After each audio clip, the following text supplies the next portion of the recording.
Welcome back, guys, to the F1 2016 Career Mode Part 12. We are in Germany this week, and it's the German Grand Prix back for F1 2016 after being removed from the 2015 calendar.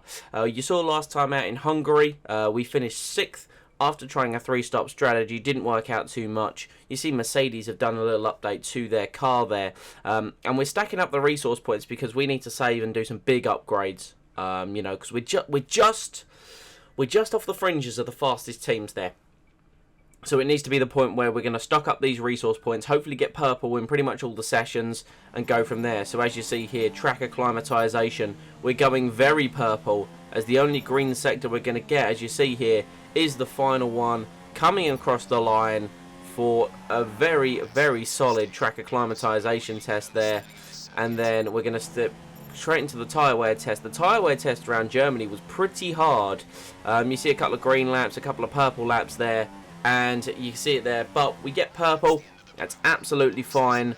And then we've got the qualifying pace program coming up here where we are going to hit the target. I think it's the green target, admittedly. It is indeed. We don't quite get the purple one, so that's not too much of an issue. It's still 30 resource points. Now, one thing I'm going to inform you guys about right now is I have upped the difficulty. We are now on ultimate difficulty, the hardest difficulty in F1 2016. That is starting as of this Grand Prix weekend. We've been on Legend for the last part of the season. We are now on ultimate. Hi, how are you? I'm just passing on your qualifying goals for this weekend. So now they want us to qualify 7th. You know, our car hasn't improved that much, but they now want 7th instead of 9th. So that's what we're going to do, is we cut to a very overcast final part of qualifying here. And you're going to see us, we're charging towards the line, and it's 5th fastest at the moment. We're a second off Raikkonen there. But I think, essentially, that was our first lap. And sorry, no, that might have been Q1. I believe this to be, this is Q2. Sorry, no, this is Q3. I don't know. It's actually been about a week since I recorded this Grand Prix, but it's very wet, as you can see. At Delta, that was our second lap there, but we didn't improve, and I think we're only going to start 9th, as opposed to the 7th they were looking for, and that is correct. I mean, there was only two tenths between Massa and Kvyat, so 8th to 10th. At all I'd rather be today than here at Hockenheim for the German Grand Prix. We have an incredibly competitive field this year, which means we should be in for a treat.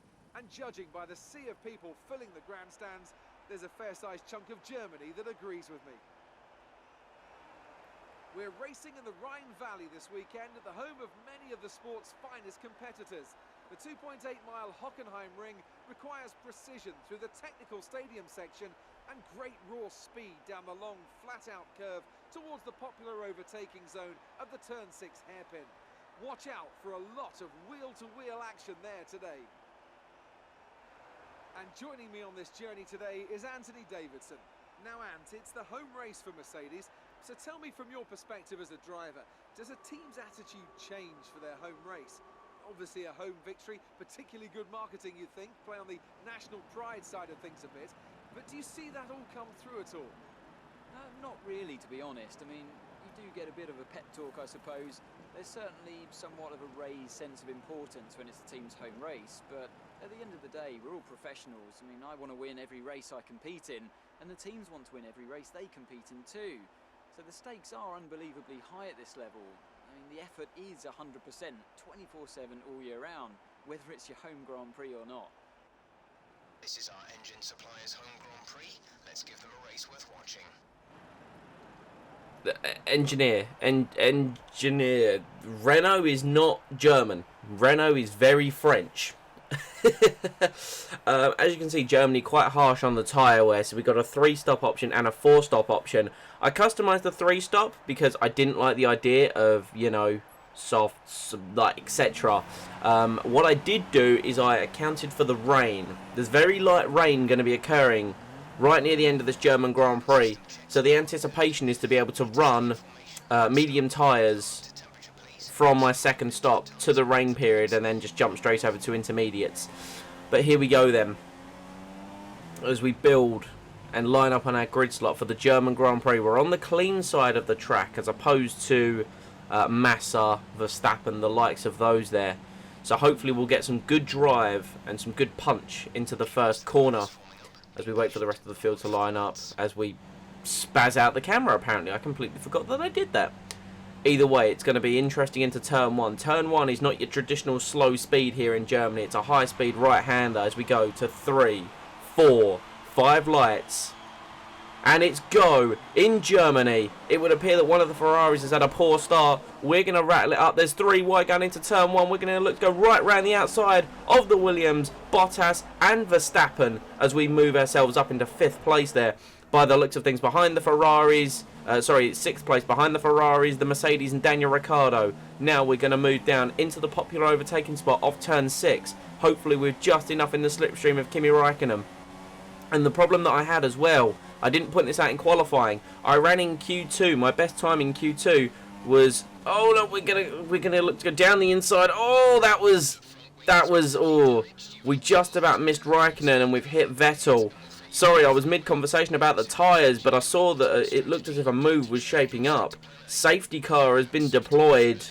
Sebastian Vettel is out of the Grand Prix, and we're going to come to the end of lap 1, and we're going to have to change our front wing and stick on another set of tyres. Going back to the point I made about the tyres, sorry. I set my best Q2 time on the tyres I used in Q1, so they were super worn out, super soft tyres. Because when I went to go out on the Q2 set of super soft tyres, it was already raining. So I literally had no choice. So essentially, this safety car could save us, because it means we swap onto the soft tyres now. And we're going to come out, of course, stone dead last. And Kevin Magnussen is also down the back of the field with me. But let's have a look at what happened here. So we braked very late, just about missed Raikkonen. We hit the back of Vettel. He's then got caught on the Red Bull of Ricciardo, and he's gone round. And I think he's going to try and reverse. And the Williams is just going to... Oh, the Williams looks like he's clouted him there and taken his wheel off. So, admittedly, not too great on me, on my side of things, because, you know, it was more the sort of aspect there of I should have been able to judge that a bit better. But anyway, we had a look at K-Mag into one of the final corners. Didn't work out too well, so now we're going to stick behind him. As we've gone to lap 5, so the safety car was out for 3 laps. Rosberg is now pitted and fit the medium compound tyre, so the former race leader is now down the back of the field. We're going to line up K-Mag into the turn number 2. Not too aggressive. Of course, our aggressive move at the start of the Grand Prix on the Ferraris put us in this mess, essentially. So now we go 1 lap later and we're coming up behind. There's a big group of cars just here. There's Jenson Button, Carlos Sainz, Marcus Ericsson, Gutierrez, Danny Kvyat. Looks as if they had, like, there was 2 of them were going hammer and tongs. Had a poor run out of turn 1. We're going to take a big overtake just there. I assume more cars are in the pits because we're now up into 13th. I don't think we ever took that many cars with that overtaking move. As we now head down, yellow flag now. There's a yellow flag just up the road with behind Danny Kvyat. It looks to be some moves going on into the hairpin. Oh, the Manners are getting involved, and Rio Haryanto was stopped right on the apex of the corner. Rio, what are you doing, son? Let's have a look at this now. So Haryanto slowed down. The Force India's gone past. There's a lock-up from one of the Force Indias, and he's parked it. He's literally parked it on the apex. There we go, round the outside. It's caused a huge pile-up. There's the 2 Mercedes cars there. And we have Raikkonen setting the fastest lap of the Grand Prix on lap 6 as we go completely around the outside of Pascal Wehrlein. We ran ourselves a little bit wide there. Wehrlein is not willing to give up this position as we head towards turn 1. Are we going to go around the outside?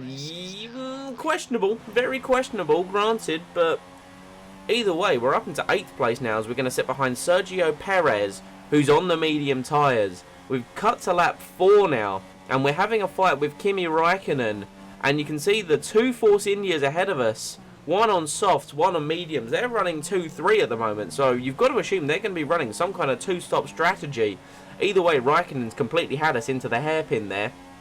But he's not given himself a very good line as he goes through the fast right-hander. And we're back up into 4th place now. As we move through, coming up into the stadium section here on lap 10. So Raikkonen's going to have another look at this here. Is he going to give it a go? No, he doesn't go down the inside. But we've run it wide. We've touched the gravel. Raikkonen goes straight past us there. That was my own mistake. Wasn't much I could do. And I figured give it up. before I essentially caused a massive accident. We followed Raikkonen through though, essentially, because what's happened is Hulkenberg has pit from his soft tyre, so Perez now is third on the mediums. Raikkonen's got past him.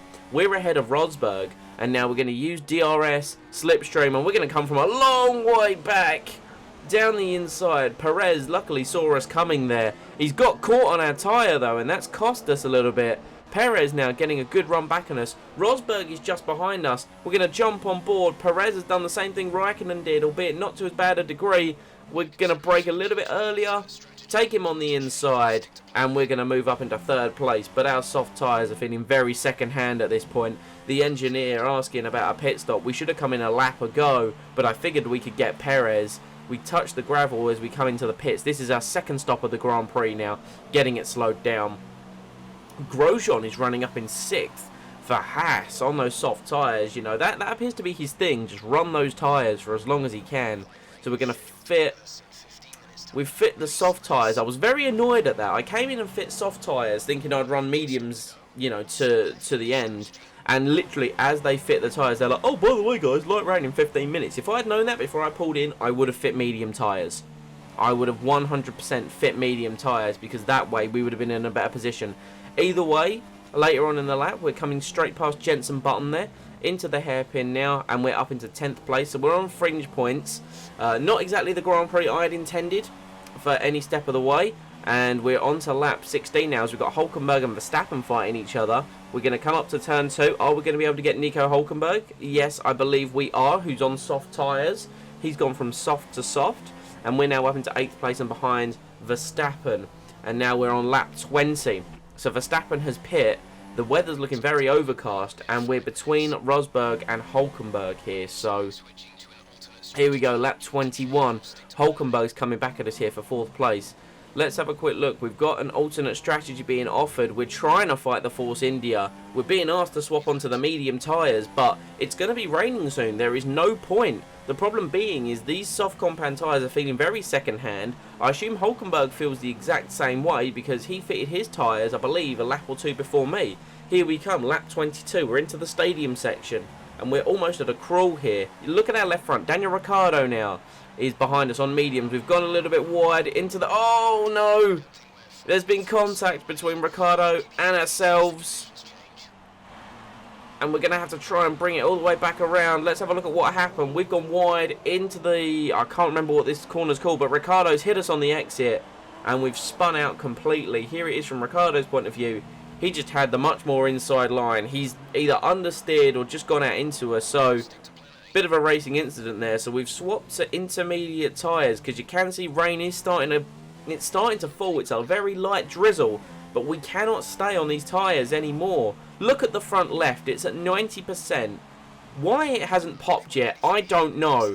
But essentially we have to change tyres this lap, and our only option is intermediate tyres. You saw how much time that cost us because Hulkenberg has fit super softs and caught back up to us and passed us as we came into the pits. So, oh, and we've got, I forgot to mention this, we got a 5-second stop and go penalty for the incident with Ricciardo there. So there we go. Intermediate tyres were the first ones to blink. I mean, it was the only option we had. We couldn't fit super softs for a lap. So we're going to come out here in 14th place. And essentially, we just need to try and not kill these tyres for the next few laps until it starts raining a bit more. You can see there's zero grip, nothing whatsoever. Carlos Sainz is out the Grand Prix, not too sure what caused that, but we're now down to 17th. We have to wait for the rain to come down for these tyres to start working, but it was the only option that we actually had. There's now a yellow flag just up the road there as we're going to come towards the hairpin. There's Carlos Sainz on the right hand side, so I would say that that is definitely an engine failure. And now the mechanics trying to get us to come back in for some medium tyres. Can you not see the weather, Jeff? Can you not see it? Because it's raining. Sure, the tyres aren't going to work yet, but they will work soon. But look at us. We're struggling. We're struggling so much. There goes Hamilton. I don't know what's happened to Hamilton's race for him to be down in 17th. But Hamilton's not having a good Grand Prix. And so he's down here. The rain is a lot heavier than it was a lap before, but we still haven't had the notification that DRS has been disabled.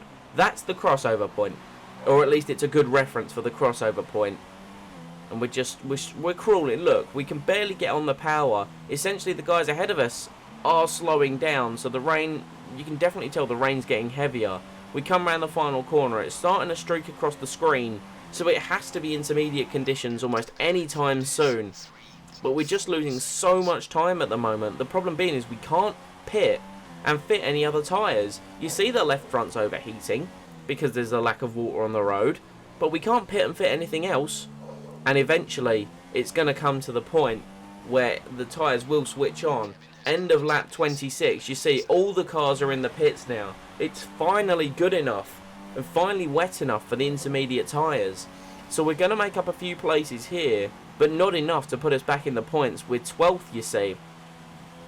And that's where that's going to put us. And we're now on to the final lap of the race. We've managed to get up to 11th because I believe Felipe Massa retired. But now we've got Lewis Hamilton having an awful Grand Prix in his Mercedes, and then Jenson Button, essentially probably the best wet weather driver in Formula 1, right behind us. And they're two world champions, and they're going to be wanting to get past us for nothing more than pride. Nico Rosberg wins the race, and I think that's going to put him right into contention for the championship. He was about 40 odd points behind Hamilton at Hungary, and now he's going to be right there again. Hamilton tries it round the outside of the hairpin. We make him go the longest way round possible. Beautiful defensive driving, watching this back here. And then we're just going to go, Kvyat is too far up the road. There's not even a vague hope of being able to see him. But you see, another issue that we had is our intermediate tyres were wearing out because we had to drive on them in dry conditions for so long. And you can see we just can't get the power on as we come into the stadium section one final time. We punch it up to Rich in the vague hope that we can get through this. We go wide. This is going to give Hamilton a chance. We make him look at the outside line. There's been, I believe that was a small amount of contact with our right rear tyre, but essentially he's running out of options, running out of opportunities, and we're going to crawl through the final few corners. It's only 11th place. We ruined the race for ourselves, and I think this was an education lesson on the fact of it's not always going to be a Cinderella story for Renault. Oh, I'm aware it wasn't our best day, Mr. Engineer. I am aware. Brilliant stuff from Mercedes today. That's another historic win. Tell me, Ash, what was the key to this success? Well, keeping their tyre temperatures up in the tricky wet conditions was really important. There's not much grip out there at the best of times, and it's 10 times worse if you're out there on cold tyres. So the way they kept the rubber in its proper operating window was a huge advantage today.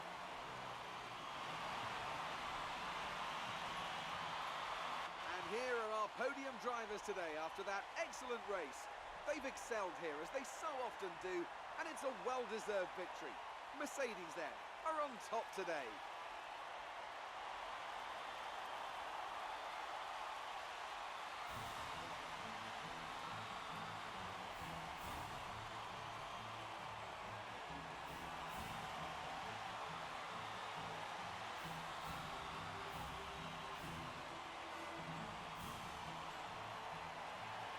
And now let's take a look at the driver's standings.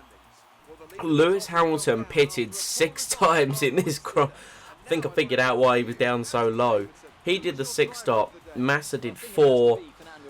Alonso got 4th in the McLaren. You can't really fault that. There, as a point of reference, we were fighting Hülkenberg in the dry conditions. He pit for that additional dry tyre set, and he finished 7th. So roughly that's where we could have finished if we hadn't had the incident with Ricciardo and had just pit for another set of dry tyres. Raikkonen re-overtakes us in the Drivers' Championship. He's back up to 3rd. We've got a 12-point cushion to Vettel, so that's not too much of an issue. And we're still 4th in the Constructors. We've got a big gap to McLaren Honda, so we should be fine. Hopefully Magnussen can start getting more points finishes like I do. But here's essentially our resource points for the Grand Prix. We've got a nice amount actually. We've gained more than I anticipated in the last 2 race weekends. You can see the first driver bonus there, so we're going to go above 1300. But Raikkonen's going to win this rivalry. I think it's the first one I've lost this year actually, or in this career mode. Nothing we could do. Literally nothing we could do. We had an awful race. Let's be honest. after the incident in turn 6 on the first lap with Vettel and just everything else, it did not fall into place, really. Thankfully, we managed to balance the objectives so that we're still in the good books of Renault. And now, I think with 1300, I don't think we're going to do any more upgrades, because essentially I want to do it where I would, if I am doing upgrades, I want to do 2 upgrades in a weekend. So I think going forwards, I think engine's going to be an important one, and I think drag, but I can't recall what sort of upgrades are going to get done. I did record this race about a week ago, so not 100% up to speed. But thank you for watching. I hope you have enjoyed watching my first Grand Prix in Ultimate difficulty. It was tough. It was tough because I messed it up myself. You know, I did not call a very good strategy, but you know, it's the way the cookie crumbles sometimes. I didn't do myself any favours with the tyres either in qualifying. Leave a like if you enjoyed, comment any feedback, subscribe to be the first notified about content coming to the channel, and I will see you all next time.